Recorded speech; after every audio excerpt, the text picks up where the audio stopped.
Advocate Tajul ইসলামকে আন্তর্জাতিক অপরাধ ট্রাইব্যুনালের চিফ প্রসিকিউটর পদ থেকে সরিয়ে দেওয়া হতে পারে এমন একটি খবর সম্প্রতি দেশের বিচার বিভাগ ও রাজনৈতিক অঙ্গনে ব্যাপক আলোচনার জন্ম দিয়েছে। ছাত্র জনতার গণ অভ্যুত্থান পরবর্তী সময়ে অন্তর্বর্তীকালীন সরকার যখন আন্তর্জাতিক অপরাধ ট্রাইব্যুনাল পুনর্গঠন এবং সংস্কারের প্রক্রিয়া শুরু করেছে, তখন এই পরিবর্তনটি অত্যন্ত তাৎপর্যপূর্ণ হিসেবে দেখা হচ্ছে। বিচার প্রক্রিয়ায় আরও বেশি স্বচ্ছতা আনা এবং আন্তর্জাতিক মানদণ্ড নিশ্চিত করার লক্ষ্যেই সরকার প্রসিকিউশন টিমে রদবদল আনার কথা ভাবছে বলে বিভিন্ন সূত্রে জানা গেছে।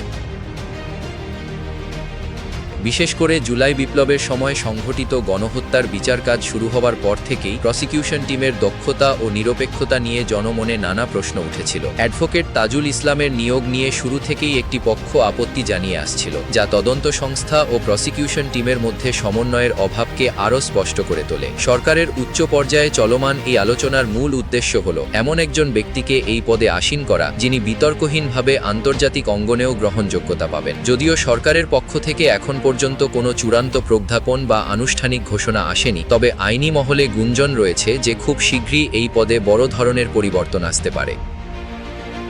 এই পরিবর্তন বিচার প্রক্রিয়ার গতিকে ত্বরান্বিত করবে নাকি নতুন কোনো জটিলতার সৃষ্টি করবে তা নিয়ে আইন বিশেষজ্ঞদের মধ্যে ভিন্ন ভিন্ন মত রয়েছে। তবে সব ছাপিয়ে এখন সবার নজর এই পদের পরবর্তী পরিস্থিতির দিকে।